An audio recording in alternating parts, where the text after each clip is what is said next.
buhay seaman, malungkot na mapanganib pa. Marami talagang panganib sa barko. Sabi nga nila, pag sumamba ka, yung isang paa mo, nasa hukay na. May mga mapanganib kaming trabaho na tinatrabaho dito sa barko. Spider-Man na! Kaya dito na tayo guys sa taas ng crane guys. Sa pinakamataas na parte dito sa barko.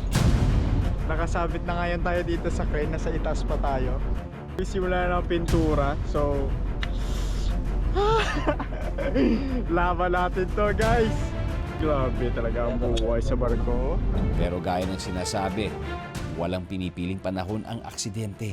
Di ko na na-videohan pero ito yon. Nung naputol yung lubid sa kinaupuan ko, boson chair yung tawag ng inuupuan ko. Siyempre, sobrang kabado ako. Nasa tuktok kasi ako ng crane. Pero panatag pa din ako. Nakahawak pa din ako sa railings